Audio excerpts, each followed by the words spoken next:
Hello friends, welcome to Patient Education series on cancer. Cancer जिंदगी के लिए एक खतरा बन चुका है क्योंकि हर साल कैंसर लगभग 4,50,000 जाने लेता है। फिर भी लोग इसके असली चेहरे से अनजान हैं। इस वजह से 70% केसेस कैंसर एडवांस स्टेज में डिटेक्ट हो पाता है। कैंसर के बारे में जरूरी है पब्लिक अवेयरनेस और इसलिए आज हम इस डेडली डिजीज के बारे में विस्तार से बात करेंगे world's famous oncologist Padmashri doctor Ashok K Vaid, chairman medical oncologist and haematology Medanta cancer institute. Thank you so much. Doctor साहब, ये बताइए कि कैंसर होता क्या है? देखिए, कैंसर जो है एक बीमारी नहीं है, ये बीमारियों का समूह है। शरीर का हर अंग कैंसर बीमारी को प्रोन है और हर अंग में तरह तरह के कैंसर होते हैं। शरीर की अगर मोटे तौर पे देखा जाए तो 3 परत होती है। एक जो ऊपरी परत हम जानते हैं, एक बीच की परत है जो मांस है, मांसपेशियां हैं, नसें हैं, और एक अंदर की परत है, वो अंदर के जितने भी अंग हैं उनको एक मुलायम सी परत अंदर की देता है। इन तीनों हिस्सों में या जो जिसको हम परत कह रहे हैं उसमें अलग अलग तरह का कैंसर होता है। बाहरी की परत और अंदर की परत में जिसको हम कार्सिनोमा बोलते हैं वो कैंसर कहा जाता है, और बीच की परत में सार्कोमा नाम का कैंसर होता है। और फिर यही एक अंदाज़ा आप लगा लीजिए, जैसे मैदा है, मैदे की 3 परत हैं, एक बाहरी है, बीच की है और अंदर की है। सो मैदे के अंदर कार्सिनोमा होने का अंदेशा है, सार्कोमा होने का अंदेशा है। सो जैसे मैंने कहा कि ये बीमारियों का समूह है, एक बीमारी नहीं है। एक कैंसर विशेषज्ञ से आप बात करेंगे तो वो 100 किस्म के अलग अलग कैंसर्स का इलाज करता है। आए दिन डे टू डे बेसिस पे हम 40 से 50 एक कॉमन कैंसर्स हैं जिनका इलाज करते हैं। भारत में सबसे ज्यादा कॉमन कैंसर कौन सा है? देखिए, जहाँ तक कॉमन कैंसर्स की बात है तो भारतवर्ष में तंबाकू से जुड़े हुए कैंसर जो हैं वो सबसे अधिक हैं। हमारा सामाजिक एक एक्सेप्टेंस है तंबाकू को चबाना, तंबाकू किसी को ऑफ़र करना। वो भले ही तंबाकू का सेवन जिस तरीके से मर्ज़ी किया जाए हानिकारक है, और ज़्यादा प्रथा जो है वो तंबाकू चबाने की रही है, जिस कारणवश मुंह के कैंसर्स, जीभ का कैंसर, गाल का कैंसर है वो बहुत कॉमन है। और तंबाकू का सेवन बीड़ी या सिगरेट के रूप में या हुक्का के रूप में करने से जो वॉइस बॉक्स है उसका कैंसर बहुत कॉमन है। फेफड़े का कैंसर है, खाने की नली का जिसको इसोफेगस बोलते हैं उसका कैंसर कॉमन है, और तंबाकू से जुड़े हुए और बहुत सारे कैंसर्स हैं जिनमें पैनक्रियाज, किडनी, औरतों के अंदर यूट्रस का सर्विक्स जो है उसका कैंसर है, और अब तो इसकी सूची जो है बहुत लंबी होती जा रही है। ब्लड कैंसर्स हैं और तरह तरह के और कुछ कैंसर्स हैं। एक चीज़, फेफड़े का कैंसर मर्दों के अंदर जो है बड़े शहरों में एक मेजर कैंसर के रूप में उभर रहा है। दिल्ली के अंदर नंबर 1 अमंगस्ट मेन, मर्दों के अंदर फेफड़े का कैंसर नंबर 1 है। रही बात कॉमन कैंसर्स, अगर औरतों की बात करेंगे तो ये लिंग की बात है। स्त्री पुरुष दोनों के अंदर जो है वो अंतर रहेगा। औरतों के अंदर जो गांव में रूरल एरियाज़ हैं उसमें यूट्रस का जो कैंसर है, सर्विक्स का जिसको सर्वाइकल कैंसर हम बोलते हैं, वो सबसे कॉमन है। मगर शहरीकरण के कारण कुछ रहन सहन में बदलाव और बड़े सारे बदलाव जो आए हैं उनके कारण ब्रेस्ट कैंसर, स्तन का कैंसर मुंबई, दिल्ली, चेन्नई, हैदराबाद, बेंगलोर, बड़े शहरों में जिनको मेट्रोपॉलिटन सिटीज़ हम कहते हैं, उनमें स्तन का कैंसर नंबर 1 उभर के आया है। किसी भी व्यक्ति को कैंसर नाम की बीमारी हो कैसे जाती है? देखिए, कैंसर जब हम ये कह रहे हैं कि इतनी तरह के अलग बीमारियों का एक समूह है तो यकीनन एक कारण नहीं है, इन्फेक्शन नहीं है, या लाइफस्टाइल जो है, जो हमारा रहन सहन का तरीका है, खान पान का तरीका है, वो इनमें योगदान देते हैं। मगर जैसे मैंने पहले कहा, तंबाकू जो है वो अपने आप में एक बहुत बड़ा फैक्टर है। आज 40% कैंसर जो हैं वो तंबाकू से कहीं ना कहीं जुड़े हुए हैं, और 20% कैंसर जो हैं वो मोटापे के कारण हैं। WHO ने एक वार्निंग, एक अलर्ट दिया है कि 20% कैंसर्स, 20% कैंसर्स जो हैं वो मोटापे के कारण होंगे। और दूसरा जो हमारा रहन सहन और खान पान है, हम जानते हैं वेजिटेरियन डाइट जो है वो प्रोटेक्टिव है, फ्रूट और सब्जियों का सेवन करना जो है वो लाभदायक है। सो कुल मिला के अगर हम देखें तो 50% कैंसर्स जो हैं वो हम क्या खाते हैं, किस चीज़ का प्रयोग करते हैं और कैसे उसका प्रयोग करते हैं उस से निर्भर है। और कितना हम व्यायाम या कितना हम एक्टिव रहते हैं, शारीरिक एक्टिविटी जो है वो इम्पॉर्टेंट है। तो दोहराऊंगा इस बात को, तंबाकू number 1, inactivity obesity number 2, dietary changes जो हैं, खान पान में जो बदलाव पिछले कुछ वर्षों में, कुछ दशकों में जो आया है, उसके कारण जो है कैंसर जो है उनसे जुड़ा हुआ है। डॉक्टर साहब, ट्यूमर और कैंसर में क्या फर्क होता है? ट्यूमर को की परिभाषा अगर देखी जाए तो ट्यूमर का माने है कि कहीं भी शरीर के अंदर एक फालतू सेल्स या कोई भी अंदर की कोशिकाएं जो हैं वो इकट्ठी हो जाएं, या कुछ एक मांस का लोथड़ा या किसी भी चीज़ का लोथड़ा एक इकट्ठा बन जाए, उसको ट्यूमर कहा जाता है। मगर सारे ट्यूमर कैंसर नहीं होते हैं।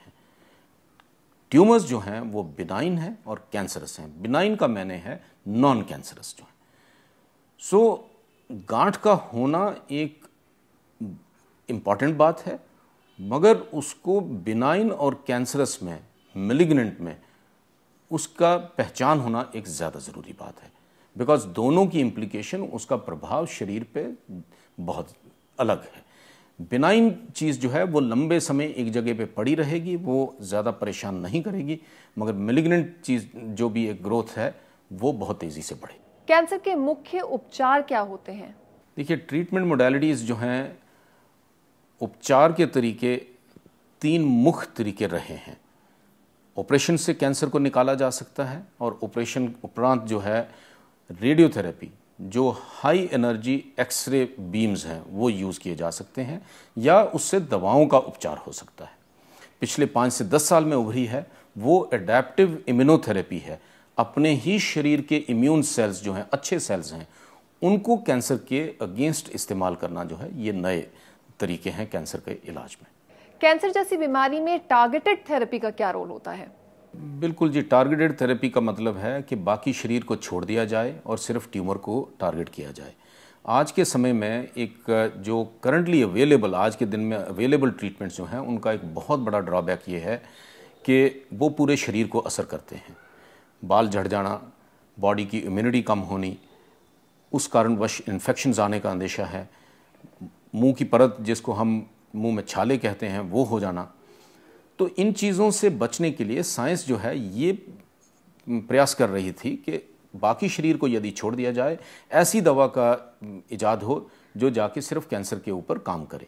तो वो टारगेटेड है। टारगेटेड का सरल मतलब है कि आपके सामने ट्यूमर निशाना होना चाहिए, नॉर्मल शरीर निशाना नहीं होना चाहिए। और इसके लिए इंजेक्शंस हैं, टैबलेट्स हैं, इवन टारगेटेड रेडियोथेरेपीज़ जो हैं वो अब इस्तेमाल हो रही हैं। एक्सरे रेडिएशंस किस तरह से कैंसर को ठीक करने में मदद करती हैं?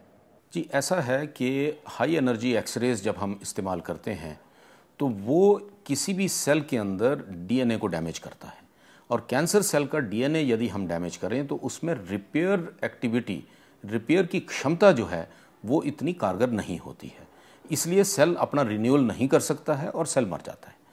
ये तो एक तरीका हुआ कि जो हम रेडिएशन बिल्कुल उस जगह पे दें जहाँ पे ट्यूमर अवेलेबल है। दूसरे टारगेटेड जो रेडिएशंस हैं वो इंजेक्शंस के द्वारा हैं।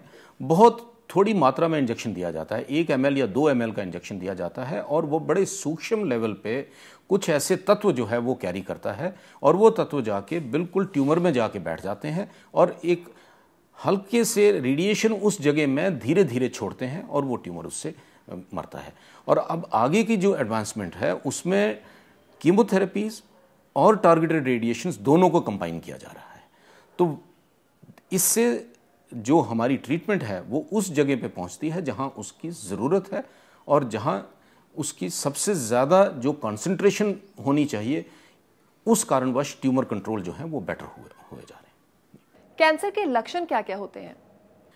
कैंसर की शुरुआत एक सेल जो शरीर के अंदर के सिग्नलिंग पाथवे को और एक कंट्रोल मैकेनिज्म को नहीं मानता है, वो कैंसर में तब्दील होता है। और इसका एक बहुत लंबा सफ़र है। एक सेल से 1 सेंटीमीटर ट्यूमर बनने में शायद कुछ बरस का समय लगता है, मगर जब उसका एक आकार, एक शक्ल सामने आ जाती है तो फिर उसमें एक गति आ जाती है। तो शुरुआती पॉइंट तो एक सूक्ष्म लेवल से है, मगर कोई भी गांठ, कोई भी बदलाव शरीर में है, जैसे मैंने कुछ चीज़ों का वर्णन किया था, खांसी में खून आना, मलद्वार से खून आना, पेशाब में खून आना, भूख में कमी होनी, बुखार रहना, तो वो पॉइंट्स हैं जब एक व्यक्ति सिम्टोमेटिक है, उसको कैंसर का प्रभाव उसके शरीर पे आना शुरू हो गया है। एसिम्प्टोमेटिक फेज में कैंसर्स को पकड़ना एक मुश्किल बात है। कुछ एक ही कैंसर हैं जिनको हम उस फेज में पकड़ सकते हैं। स्तन का कैंसर है, यूट्राइन सर्विक्स का कैंसर है, मुंह का कैंसर है, कुछ एक कैंसर हैं जिनकी स्क्रीनिंग या जिनका हम जांच कर सकते हैं, मगर अधिकतर कैंसर हम उस समय पकड़ पाते हैं जब शरीर में बदलाव एक लेवल तक आ चुका होता है और उसकी कुछ ना कुछ पहचान सामने आ रही होती है। बट इसमें मैं कुछ एक बात जो है जनरल पब्लिक को अवगत करना चाहूँगा कि हर लक्षण, हर खांसी में खून आना कैंसर नहीं है। वो टीबी का भी लक्षण है, वो किसी और इन्फेक्शन का भी लक्षण है, मगर कैंसर एक ज़्यादा सीरियस बीमारी है, देयरफॉर इसको हम ज़्यादा समय निगलेक्ट नहीं कर सकते हैं। सो डॉक्टर के पास परामर्श करने के लिए हमें जल्दी जाना चाहिए। टीबी के इलाज से अगर कोई फर्क नहीं पड़ता है तो किसी मरीज को किस विशेषज्ञ के पास जाना चाहिए? देखिए, ऐसा है, ये बहुत एक अहम सवाल है। हम भी अपने क्लिनिक्स में पेशेंट्स देखते हैं और सारे कैंसर विशेषज्ञ आपको ये बात बताएंगे कि बहुत दफ़े इलाज जो है वो टीबी के लिए दिया गया, मगर वो इलाज ज़रूरत से ज़्यादा समय के लिए दिया गया। सो यदि टीबी का इलाज वो 3 से 4 हफ्ते में आपको आराम नहीं दे रहा है, तो इसका मतलब है कि हमें वापस अपने फिजिशियन के पास जाना चाहिए। अपने ही जीपी के पास जाएं, वो आपको सलाह देगा कि ये इलाज आपको काम नहीं कर रहा है, मे बी बायोप्सी करनी होगी, मे बी कुछ टेस्ट और करना होगा। 3 से 4 हफ्ते से ज़्यादा हमें इंतज़ार नहीं करना चाहिए। टीबी का इलाज जो है वो इतने समय में हमें कुछ ना कुछ नतीजा, कुछ ना कुछ रिज़ल्ट, पॉजिटिव रिज़ल्ट बता देता है। यदि टीबी होगी तो हमें अच्छा नतीजा मिलना शुरू हो जाएगा, बुखार कम हो जाएगा, खांसी कम होना शुरू हो जाएगी, और मे बी खांसी में यदि किसी का खून आता है वो भी कम होना शुरू हो जाएगा और भूख खुलना शुरू हो जाती है। ये चीज़ें नहीं होती हैं तो अपने डॉक्टर के पास वापस जाइए। और 2 तरीके मैं बताऊंगा, या तो किसी चेस्ट फिजिशियन जिनको रेस्पिरेटरी फिजिशियन कहते हैं उनसे संपर्क करना होगा, या फिर किसी कैंसर विशेषज्ञ से संपर्क करना होगा, ताकि जो आगे की जांच है, भले वो बायोप्सी है, सीटी स्कैन है, ब्रोंकोस्कोपी है, कुछ भी करने की ज़रूरत है वो तुरंत की जाए। कहते हैं बायोप्सी कराने से कैंसर का खतरा बढ़ जाता है, क्या ये सच है? देखिए, जो ये आए दिन हर व्यक्ति, हर फैमिली ये हमसे पूछती है, और इसका सरल और सीधा जवाब है कि साइंस ने एक बार नहीं, बार बार पिछले 100 साल से ये चीज़ दर्शाई है कि बायोप्सी करने से कैंसर ना बढ़ता है ना फैलता है। एक बात समझने की बहुत ज़रूरी है कि कैंसर का डायग्नोसिस हमें कैसे पता लगेगा। जब तक हम शरीर से कोई टुकड़ा नहीं उठाएंगे, जहाँ पे हमें शक की है वहाँ से टुकड़ा नहीं उठाएंगे, तो कैंसर का डायग्नोसिस नहीं मिल सकता है। Cancer x ray, CT scan, MRI या पेट स्कैन के ऊपर डायग्नोसिस नहीं बनता है। कैंसर का डायग्नोसिस पैथोलॉजिस्ट माइक्रोस्कोप के नीचे टुकड़े को रख के दे सकता है। यदि वो हम नहीं करेंगे तो हम बहुत सारा अपना कीमती समय गंवाएंगे और इसी मिथ्या में बैठे रहेंगे कि ये कैंसर नहीं है। और हम आए दिन ये ऐसे पेशेंट्स देखते हैं जहाँ पे सिर्फ बायोप्सी ना होने के कारण ज़रूरत से ज़्यादा समय इंतज़ार किया गया और बहुत देरी हो गई जिसमें। Thank you so much doctor, आपने कैंसर के बारे में इतनी अच्छी तरह से एक्सप्लेन किया है। आई होप हमारे व्यूअर्स इस जानकारी का फायदा जरूर उठाएंगे। Thank you so much. समय पर रूटीन चेकअप करवाते रहें और लाइफस्टाइल में हेल्दी बदलाव करें, क्योंकि इन सावधानियों के साथ कैंसर से बचना आसान है। कैंसर से जुड़ी हर लेटेस्ट रिसर्च और टेक्निक के बारे में हम आपको आगे भी बताते रहेंगे, ताकि आप इन खतरनाक डिजीज से सेफ रहें और हेल्दी रहें, क्योंकि हमें आपकी फिक्र है।